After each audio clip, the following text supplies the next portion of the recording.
And we're backstage at the music box at Borgata. Hey, you know, every comedian would kill for one shot on the David Letterman show, but this guy has had 6 in 13 months.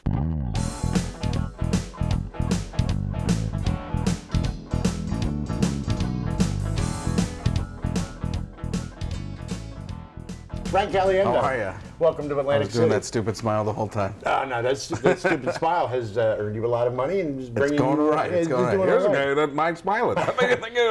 There's reason to smile, then there's reason to smile, and boom! Hey, I just started smiling. And I don't even have to get into the John Madden impression because you did it for me. Yeah, that's kind of the lead-in. If you don't know what to do, that's what. I started doing that a long time ago. I realized I could circle myself with the jokes. Like if somebody doesn't get the joke, Here's a guy who can explain it. I mean, if you don't know when he starts to zig and you think he's going to zag, boom!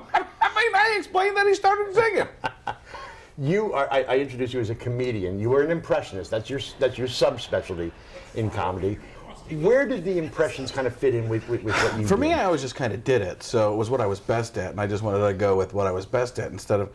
I mean, I originally wanted to write Stephen Wright kind of jokes, and I wrote those kinds of things as a kid. I would be in history class not paying attention to history, and I would write things like, I have a race car, my brother has an e-race car, I make skid marks, he cleans them up. That kind of stuff.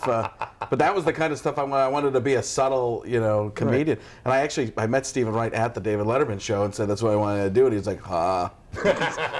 but yeah, I used to watch Saturday Night Live and Living Color of Mad TV, those kinds of shows, and think, hey, that's what I could do. And I would do impressions of Muppets and stuff like that, and then it just worked out. I got up on stage and started doing it.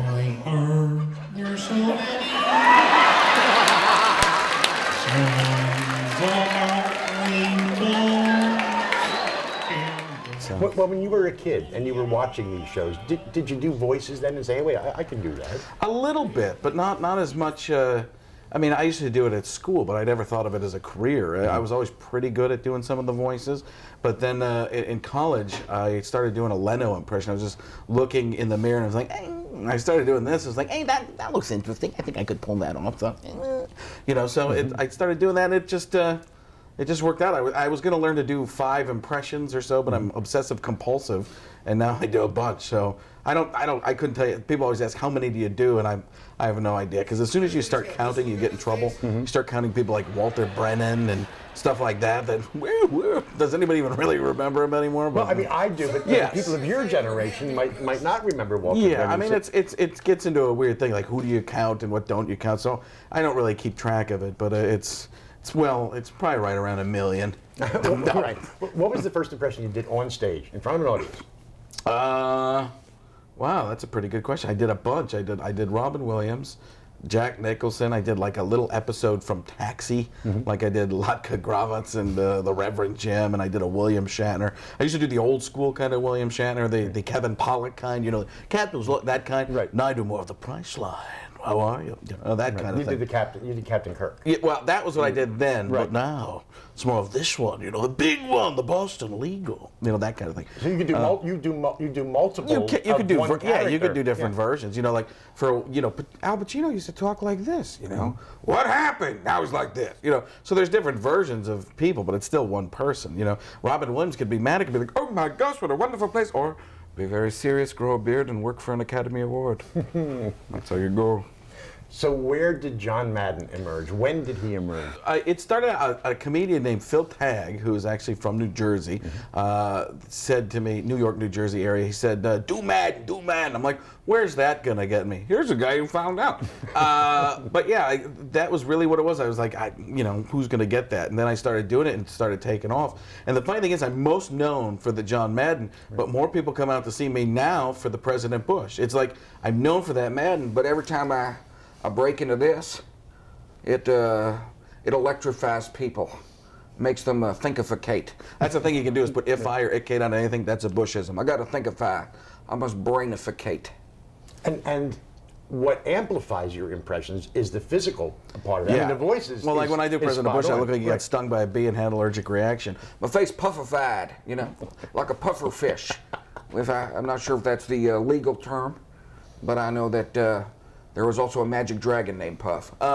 But here's a guy going off on tangents. I love tangerines. They're my favorite fruit. Whoa! Starts to zig. Just when you think he's going to zag, he zigs again. It's the Robin Williams theory of comedy. If you don't have a joke, just switch voices. It's okay. And that's what you do. Right. Absolutely.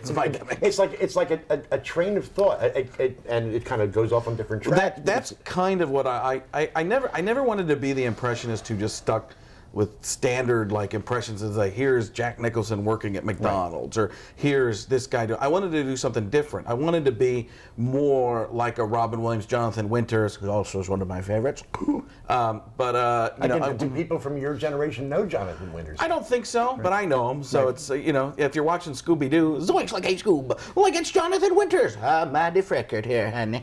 So it's. But that's part of what I do too. Is I reach to different generations of people. There are people that get that'll be in this audience of the Borgata that wouldn't get it at a college. But that's the fun thing about what I do. I can find different things to relate to different people. That's the thing about the president that works with everybody. Is everybody sees him, and almost everybody has an opinion. Right. So you can't go wrong with well, you can. You might get some bad informazione, which has happened on occasion. Yeah, but you shouldn't say you can't go wrong, because there are people that do get upset and sometimes. But I stay in the middle and never I don't talk about actual politics at all. I talk about President Bush, Bill Clinton, and like quote unquote politics for 20 minutes without ever really touching on actual politics. Right. So people can't get upset with you because of what you're saying. Yeah, it's all about silly. It's the silly. It's the look. Mm-hmm. It's this. It's the head bob. I mean, I did the congressional correspondence dinner with Vice President Cheney sitting right next to me, and he was almost falling off the chair. It was like timber, So if those guys can laugh, it was on C-SPAN. They cut to Rumsfeld, and he was cracking up, and it was crazy. So to make those guys laugh. And that's why whenever somebody says something to me that's like, you don't like him or you whatever, it's like, that has nothing to do with it. It's just being silly, and that's part of what we have in this country is free speech. There. This gets me every time. Every time I see it. Anybody talk like this here? You're like, we're going. Nobody does that. Does it all the time. There's 2 times he does it the most.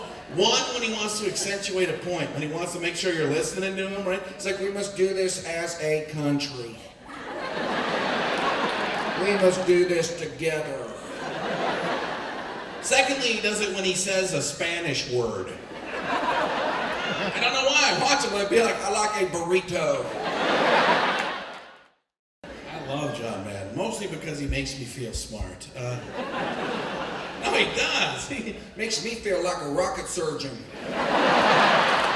As important as the voice and the mannerisms is, the material has to be there too, though. Yeah, right? I think that the jokes are, if you don't have jokes, there's nothing worse than a comedian who does impressions, an impressionist who you're just waiting, should we clap now so he goes to the next one? So I never wanted that. I wanted it to flow like a regular comedian's act. Mm-hmm. So, whenever I write bits, it's funny because I'll write the bit and it'll end up becoming a bit with an impression in it because it just gets a better charge in it. So you'll come up with an idea first and not necessarily assign it to a character. Right. Yeah. Okay. And then sometimes I work it in and it could be about Sean Connery. So I'm like, I used to do this bit about Sean Connery before I did the voice that he could meet a woman anywhere with that voice, a bar, a tavern, a zoo, pretty much anywhere they serve alcohol. But then I started adding the he could be at the petting zoo, be like, nice goat, even the female, and I was like, oh my gosh, moo. I mean, you add that, now you've got another joke and another punch, and it's just that much more because you can bring it to life. And that's kind of what I do. Is and that's what my show in this fall is going to be. Is like the setups will be like the stand-up version of my act, and then instead of acting out all the impression stuff, we'll cut to a sketch. And I'll actually be doing it in the scene. Pacino yells for no reason.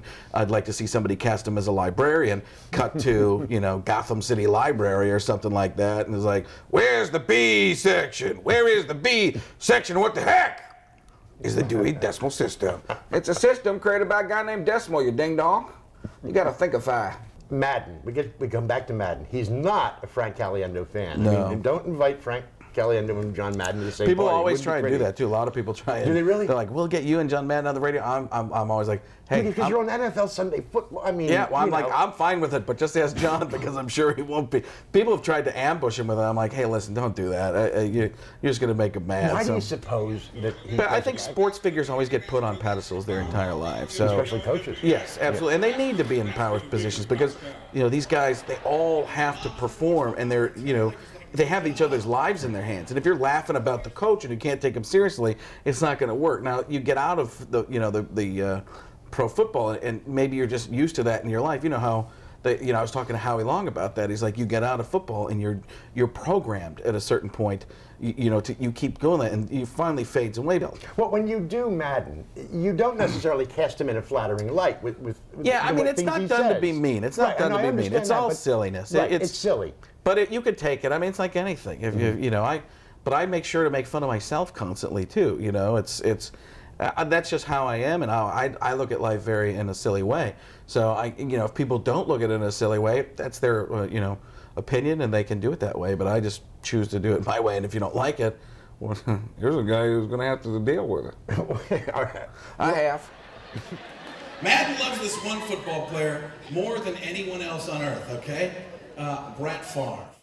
I don't know what it is. Maybe because it sounds so good when he says it. Brett Favre. You hear how good that sounds? Brett Favre. No other voice sounds that good saying Brett Favre. Not Brett Favre, Brett Favre. Brett Favre, Brett Favre, Brett Favre. No, Brett Favre. If Madden were a Frank Caliendo fan, would it make it more difficult for you to poke fun oh yeah, at him? I If always he's a say friend. years ago I said all John Madden had to do is say he liked me, and then I would have been the biggest weasel in the world because producers would say, well, let's do this where you throw the chicken wing at the guy. No, John wouldn't like that. I would have been like that, but since he didn't, it made it easy just to be able to go, I'll do it, whatever, doesn't matter. I mean, again, I don't do it to be mean. I do it to make money, and Here's a guy who doesn't lie. If he did lie, he'd never be a real boy, get swallowed by a whale. His nose would start to grow, Geppetto would get mad, and Cricket would start to sing. I love Geppetto. All right, now was that ad-lib, or did you have that? some of that is before? it's like I said, Robin Williams got it in the pocket. Here we go, throw it out there, make it look like it just happened for the first time. Well, you seem to slip into these voices and have those lines just like that. Does it Yeah, come well, that that's the naturally? Geppetto thing just happened. I almost went on with Bush. I love Geppetto. It's my favorite ice cream. So Here's a guy who just thought of something new. been there, done that. So have I. Well, not sure where we're going with some of this stuff. What was the question? It doesn't matter. No, It doesn't matter. No, it really doesn't. When you think about it, in the end, it does not matter. No, it doesn't. Crazy stuff. De Niro and Pacino in the same scene. Why not? Hasn't happened since Heat, which was very warm, huh? I get it. I don't. What comes first, the voice or the mannerisms or the material? I believe it's the egg, David. No, Here's a guy who got a chicken and an egg joke mixed up with that question. it all happens differently. It depends. You could disguise a weak voice with a great bunch of mannerisms. That can happen, or the vice versa. If you have the voice dead on, there might not be much to the mannerism. You don't need it. Any of that's any combination. And then like Will Ferrell did a great President Bush. But if you look back, it wasn't really dead on. He's just funnier than everybody else. That's the thing. It wasn't a great impression, but the guy's amazingly funny, and he looked a lot like him, and it just worked. I think it's great we have a president who seems like he's always looking directly into the sun.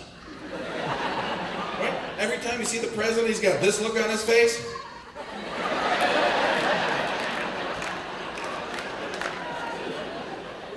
Somebody do me a favor and hand me a pair of sunglasses. Could somebody get me a visor? Sir, you mean advisor. No, a visor. I didn't start doing President Bush till 2-3 years in. So, What, you didn't think he was going to make it or what? no, I just never, it just wasn't something I was doing. And then I got it, and then it started working really well, and people started talking about it all over the place. And then it brought my act a little bit more full circle, changed the demographics of it. It was all guys. Now it's about 60-40 male to female, which is a better ratio. It used to be guys that just brought all their friends. Now it's dates and all that kind of stuff. And that's how you get bigger, is you cross over different demographics and hit different groups, and then like Larry the Cable Guy has tons and tons of different people. Right. Dave Chappelle has tons and tons of different people coming out to see him. Louis Black. That's what happens is these different groups here. You had different radio stations, different TV stations, and all that stuff. And all of a sudden, it all converges. Hey, there's 1,000 people out there in the music box waiting to see you. I want to thank you for spending some time Thank you for with having us. me. Nice to meet you. It was a pleasure. Thank you. Continued success. I will try. I'll try my best. Arnold Schwarzenegger has a cool voice. The voice is when he asks a question, that cool voice that, what you doing? Who are you? If he asks any question, sounds cool. Like, what color is your hair? You want to touch my bicep? Why are you looking at my belly button? You hear Schwarzenegger yell. You don't know what to do. Laugh, cry, run away, find shelter. He starts screaming. His face gets all contorted like, there's a bomb! There's a what? There's a bomb! Get out! And you're yelling. That's why you yell. Why are you yelling? Because there's a bomb! That's when even Mike Tyson going, I can't believe such a big guy has such a funny voice. That's really ludicrous. You guys would not be laughing if Tyson were here. Neither would I. Last thing I see is Tyson's fist coming at me in slow motion, be the ground. Tyson be doing his own impressions. He had an impression for you, Frank, Evander Holyfield. I'm sorry, I didn't hear you.